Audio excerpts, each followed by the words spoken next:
Shalom jemaat yang terkasih, dimanapun kita berada pada malam hari ini, kiranya kasih karunia Allah terus menyertai kehidupan kita. Jemaat yang terkasih, pada malam hari ini kita kembali melakukan persekutuan dewasa kita, dan biarlah setiap kita boleh dengan sungguh-sungguh mengikuti persekutuan ini dengan sikap yang benar di hadapan Tuhan. Namun sebelum kita mendengarkan firman Tuhan pada malam hari ini, saya mengajak kita semua untuk boleh bersatu di dalam doa. Mari kita berdoa. Bapa di surga, kami sungguh mengucap syukur untuk kasih karunia-Mu yang terus melimpah di dalam kehidupan kami. Bahkan Tuhan, pada malam hari ini kami juga mengucap syukur untuk kesempatan yang indah kami boleh bersama-sama bersekutu di hadapan-Mu. Kami boleh mendengarkan firman-Mu Tuhan pada malam hari ini. Dan kiranya Tuhan, Engkau Allah yang boleh terus memimpin kami dimanapun kami berada pada malam hari ini. Sehingga setiap firman yang boleh kami dengarkan Tuhan, sungguh-sungguh berakar dan berbuah di dalam kehidupan kami. Terima kasih Bapa di surga. Di dalam nama anak-Mu Yesus Kristus kami telah berdoa dan mengucap syukur. Amin. Jemaat yang terkasih, setiap kita pasti pernah mengalami yang namanya sakit hati. Setiap kita pasti pernah mengalami yang namanya kecewa, kepahitan, perasaan dikhianati, dan sebagainya.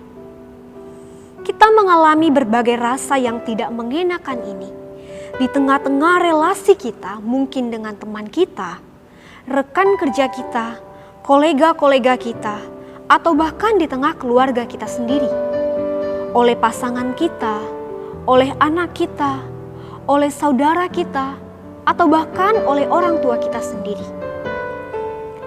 Rasa luka, pahit, sakit hati, kecewa dan merasa dikhianati ini pun pada akhirnya sering sekali menguasai kehidupan kita. Sehingga kita tidak jarang untuk berpikir ingin melakukan pembalasan kepada orang-orang yang telah melakukan segala kejahatan ini kepada kita. Kita ingin orang lain juga merasakan apa yang kita rasakan. Kita ingin orang lain yang sudah melakukan kejahatan itu kepada kita juga merasakan rasanya dijahati. Kalimat sederhananya yang mungkin sering sekali kita dengar adalah kita menginginkan agar kejahatan dibalas dengan kejahatan. Kita menginginkan agar setiap hal yang jahat yang kita alami juga dibalas dengan kejahatan. Jemaat yang terkasih, saya sering sekali mendengarkan kalimat ini dari beberapa orang di luar sana. Dia kan sudah menyakiti saya, dan saya pasti akan membalas bahkan 2 kali lipat dari apa yang sudah ia lakukan kepada saya. Supaya apa? Supaya dia tahu rasa, supaya dia juga merasakan sakit hati yang saya rasakan, supaya ia juga merasakan kejahatan yang telah dilakukannya kepada saya. Jemaat yang terkasih, ironis sekali bukan? Ketika kejahatan justru dibalas dengan kejahatan. Tetapi itulah realita kehidupan saat ini. Itulah realita yang kita hadapi di tengah-tengah dunia yang jahat pada saat ini. Kejahatan di mana-mana dan pembalasan pun di mana-mana, sehingga terus berputar seperti itu.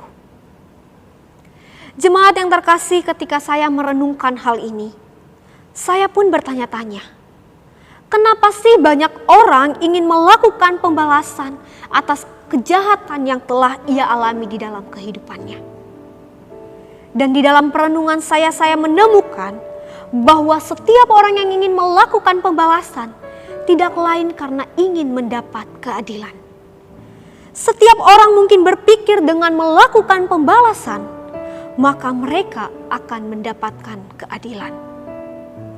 Lantas pertanyaannya kepada kita semua adalah, bagaimana dengan kita yang juga sering sekali melakukan kejahatan atau kesalahan kepada orang lain?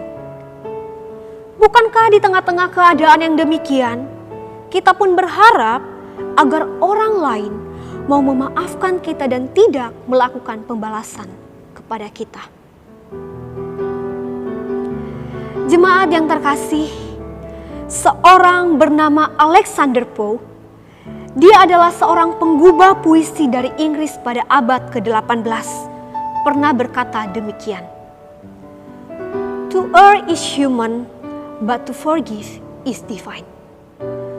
Melakukan kesalahan adalah manusiawi, tetapi untuk mengampuni adalah suatu perkara ilahi. Kalau kita melihat kalimat ini, jemaat yang terkasih, kalimat ini seolah-olah ingin mengatakan kepada kita bahwa hanya Allah lah yang bisa mengampuni. Hanya Allah lah yang sanggup untuk mengampuni.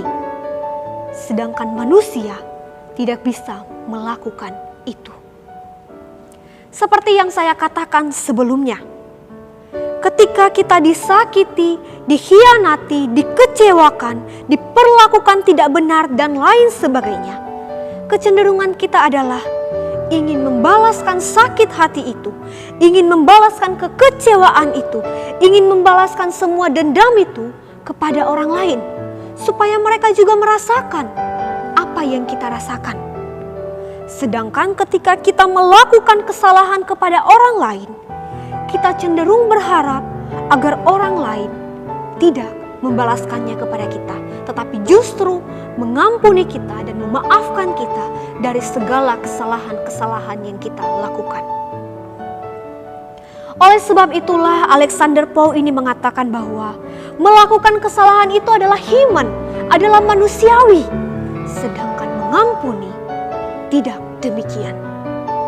Pengampunan adalah suatu perkara ilahi yang mana kita butuh kuasa Tuhan untuk melakukannya. Jemaat yang terkasih, sekalipun demikian, mengampuni adalah hal yang harus kita lakukan di dalam kehidupan kita. Pengampunan adalah perintah penting yang Tuhan ingin kita kerjakan di dalam kehidupan ini. Mengapa demikian? Mari kita sama-sama baca dan bahas dari surat Roma pasalnya yang ke-12 ayat 19 sampai 21. Roma pasalnya yang ke-12 ayat 19 sampai 21.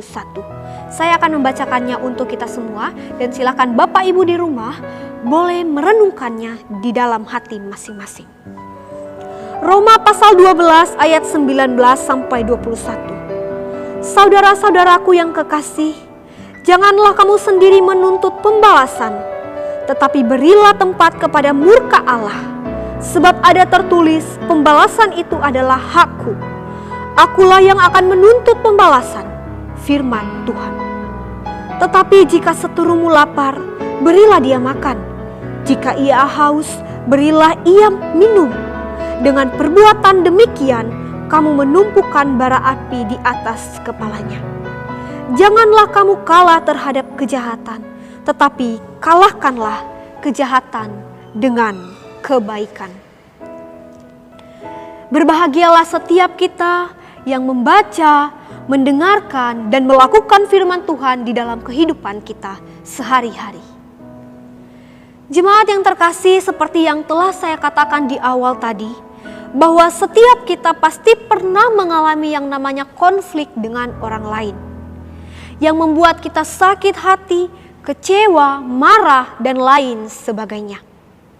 Yang akhirnya semua perasaan itu pun sering sekali mendorong setiap kita untuk membalaskan dendam kita kepada orang yang telah menjahati kita. Karena kita berharap pembalasan itu akan membawa suatu rasa keadilan atau adil di dalam kehidupan kita. Namun jemaat yang terkasih, di dalam keadaan yang demikian, justru firman Tuhan berkata kepada kita sebagai orang-orang percaya, kita diajarkan untuk tidak menuntut pembalasan terhadap orang yang telah melakukan kejahatan kepada kita. Mengapa demikian jemaat yang terkasih? Sudah jelas sekali pada ayat 19 yang telah kita baca pada malam hari ini, mengatakan kepada kita, biarlah kita memberi tempat kepada murka Allah, sebab pembalasan itu adalah haknya Tuhan.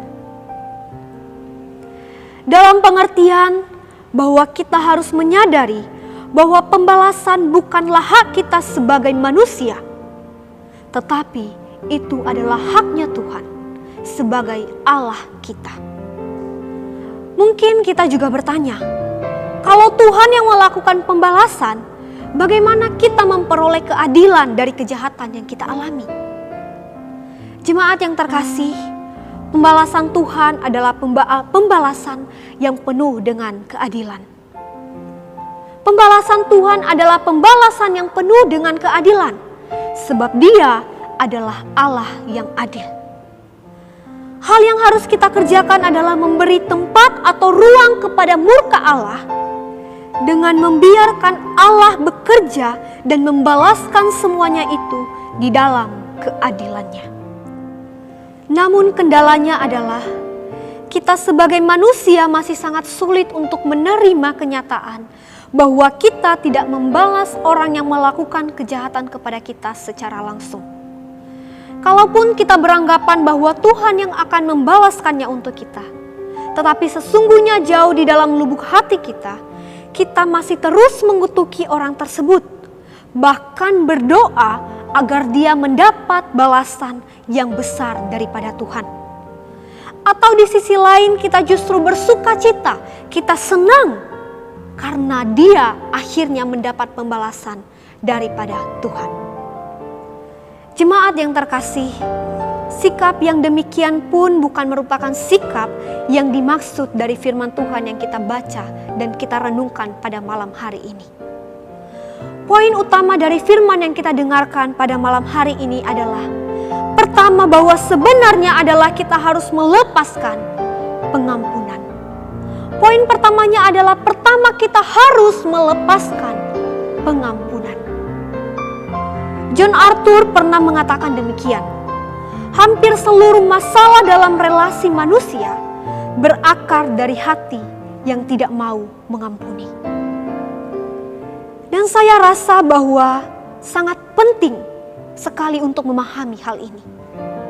Sangat penting sekali untuk mengetahui hal ini, bahwa pengampunan itu adalah hal penting yang harus kita miliki sebagai orang percaya di dalam relasi kita dengan orang lain. Melepaskan pengampunan kepada orang yang menyakiti kita, melepaskan pengampunan kepada orang yang melukai kita, melepaskan pengampunan kepada orang-orang yang mengecewakan kita, dan bahkan kepada orang-orang yang telah menjahati kehidupan kita. Pengampunan ini mungkin sangat susah untuk kita lakukan, jemaat yang terkasih. Tetapi bukan pula perkara yang mustahil untuk kita kerjakan. Tadi saya sudah mengatakan bahwa kita butuh kuasa Tuhan, kita butuh kuasa ilahi untuk dimampukan melakukan pengampunan ini. Kita butuh kuasa Tuhan agar kita bisa dimampukan mengampuni orang lain. Oleh sebab itu, jemaat yang terkasih, mari kita belajar untuk memberi tempat kepada murka Allah. Kita memberi tempat kepada murka Allah dengan meletakkan semua rasa sakit hati kita, semua rasa kecewa kita, dan amarah kita di hadapannya. Sehingga dengan itu Dia akan memulihkan keadaan kita. Dia akan memulihkan keadaan hati kita, sehingga luka-luka kita dan bahkan semua rasa sakit hati kita akan dipulihkannya. Dan bahkan Dia akan memampukan kita secara pribadi untuk mengampuni dan menyadari penuh bahwa hanya Dialah yang berhak untuk melakukan pembalasan. Bahwa hanya Dialah yang berhak untuk menghakimi kejahatan yang telah kita alami. Sebab Dia adalah hakim yang adil. Itulah poin utama atau poin pertama yang harus kita sadari, yaitu mengampuni dengan memberi tempat kepada murka Allah, sebab pembalasan itu adalah haknya Tuhan. Jemaat yang terkasih, ketika kita sungguh-sungguh menyadari dan memberi tempat kepada murka Allah, maka hal lain yang harus kita lakukan adalah pada ayatnya yang ke-20. Saya akan kembali membacakannya untuk kita semua. Tetapi jika seterumu lapar, berilah dia makan. Jika ia haus, berilah ia minum. Dengan berbuat demikian, kamu memupukkan bara api di atas kepalanya. Jemaat yang terkasih, maksud dari ayat ini adalah kita belajar untuk mengasihi orang yang telah melakukan kejahatan kepada kita. Kita belajar untuk tidak membalaskan kejahatan itu kepada orang yang telah melakukan kejahatan kepada kita, karena kita tahu bahwa itu adalah haknya Tuhan. Tetapi di sini kita justru diajarkan, selain dari mengampuni, kita pun harus diiringi dengan rasa kasih kepada orang tersebut. Kita harus belajar untuk mengasihi mereka. Tadi kita sudah harus belajar untuk mengampuni mereka, karena kita sudah memberi tempat kepada murka Allah, sehingga membiarkan Allah yang membalaskannya untuk kita. Lalu sekarang yang harus kita lakukan adalah setelah mengampuni mereka, kita pun harus mengasihi mereka. Kalau mungkin ada kalimat yang kita dengarkan beberapa waktu atau sepanjang hidup kita, kejahatan harus dibalas dengan kejahatan. Tetapi firman Tuhan pada hari ini mengatakan kepada kita bahwa kejahatan harus dilawan atau dibalas dengan kasih dan kebaikan. Jemaat yang terkasih, ada sebuah kisah dari seorang korban pelecehan seksual yang telah mengalami pelecehan sejak ia kecil hingga ia tumbuh dewasa. Pada suatu kali di dalam sebuah wawancara, seseorang bertanya kepadanya, "Mengapa kamu bisa mengampuni dan mengasihi orang-orang yang telah melecehkan kamu? Apa kuncinya?" Dengan polosnya, gadis ini pun menjawab, "Tadinya saya memang ada niat untuk membalaskan dendam saya kepada orang-orang tersebut. Tetapi karena kasih Tuhan, saya pun berbalik. Setiap kali saya mengikuti ibadah, berkali-kali firman Tuhan mengatakan bahwa pembalasan adalah haknya Tuhan. Dan bertahun-tahun itu pun saya bergumul dan akhirnya mengimani bahwa Tuhan akan membalasnya sesuai dengan keadilannya. Dan saya cukup mengampuni dan mengasihi mereka, seperti Tuhan pun mengampuni dan mengasihi saya sebagai orang berdosa." Jemaat yang terkasih, ketika kita berhasil untuk mengampuni dan mengasihi orang-orang yang telah melakukan kejahatan kepada kita, maka sesungguhnya kita pun telah berhasil mengalahkan kejahatan dengan kebaikan. Kita telah berhasil melawan kejahatan itu dengan kebaikan. Tetapi jika kita tidak bisa mengampuni dan mengasihi mereka yang berbuat jahat kepada kita, maka sesungguhnya kita pun telah kalah terhadap kejahatan itu sendiri. Oleh sebab itu jemaat yang terkasih, marilah kita sungguh-sungguh belajar untuk mengampuni dan mengasihi dengan tindakan nyata di dalam kehidupan kita sehari-hari. Sehingga semua pengampunan dan kasih yang kita lakukan itu pun mampu mengalahkan kejahatan demi kejahatan yang dilakukan kepada kita. Jemaat yang terkasih, janganlah kita membiarkan kejahatan yang dilakukan oleh orang lain kepada kita juga menghasilkan kejahatan di dalam diri kita sendiri sebagai orang percaya. Tetapi justru kita harus melawannya dengan kebaikan, yaitu dengan mengampuni dan mengasihi mereka. Sehingga kejahatan itu menjadi kalah dan tidak lagi menguasai kehidupan kita sebagai orang percaya. Jemaat yang terkasih, bahkan indahnya adalah tindakan kita yang membalas kejahatan dengan kebaikan ini pun pada akhirnya mampu menjadi kesaksian yang membuat orang-orang yang melakukan kejahatan itu kepada kita menjadi bertobat. Karena mereka mampu melihat pengampunan dan kasih Kristus di dalam hidup kita. Akan tetapi, Jika mereka justru terus melakukan kejahatan, sekalipun kita terus melawan dengan pengampunan dan kasih, maka tenanglah, karena Allah sendirilah yang akan menghakimi dan mengadili mereka. Mereka sendiri akan mengalami penghakiman dan keadilan Allah itu sendiri di dalam kehidupan mereka. Jemaat yang terkasih, pada bagian terakhir pembahasan firman pada malam hari ini, mari kita kembali mengingat pada pribadi Kristus Yesus. Ketika dia masih berada di dunia ini dan hidup bersama-sama dengan manusia, bukankah dia pun sering sekali mengalami yang namanya kejahatan? Dia dihina, dia dicaci maki, dia dikhianati, dan bahkan dia disalibkan. Tetapi apakah dia melakukan pembalasan? Tidak sama sekali, jemaat yang terkasih. Yesus Kristus sama sekali tidak melakukan pembalasan atas setiap kejahatan demi kejahatan yang ia alami di dalam kehidupannya.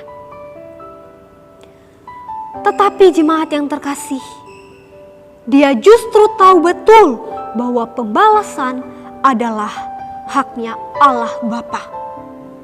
Oleh sebab itu, dia menyerahkannya kepada Allah Bapa yang menjadi hakim yang adil. Dia menyerahkannya kepada Allah Bapa sebagai hakim yang adil di tengah-tengah kehidupan ini. Kematiannya di kayu salib dan kebangkitannya membawa kemenangan kepada setiap kita pada hari ini. Kita dimerdekakan dari dosa-dosa kita karena Yesus berhasil menang melawan kejahatan tersebut dengan pengampunan dan kasih yang nyata. Jemaat yang terkasih, melalui firman Tuhan yang kita dengarkan dan kita renungkan pada malam hari ini, mari kita sungguh-sungguh memahami hal ini di dalam kehidupan kita sebagai orang percaya. Dalam hidup ini, dulu, sekarang, bahkan nanti, kita akan selalu diperhadapkan dengan orang-orang yang melakukan kejahatan kepada kita. Kita akan terus mengalami hal-hal dan masa-masa yang tidak enak di dalam kehidupan kita, seperti dikecewakan, disakiti, dikhianati, dan lain sebagainya. Tetapi marilah kita boleh mengambil sikap yang benar. Kita mampu meresponi hal ini dengan benar, meresponi segala kejahatan dan ketidakenakan yang kita alami di dalam kehidupan kita ini dengan benar di dalam Kristus. Jangan kita biarkan terus sakit hati, kekecewaan, dendam, kepahitan, perasaan dikhianati, bahkan kebencian itu terus merajalela dan menguasai kehidupan kita. Karena kebencian itu diibaratkan seperti kita minum racun, jemaat yang terkasih.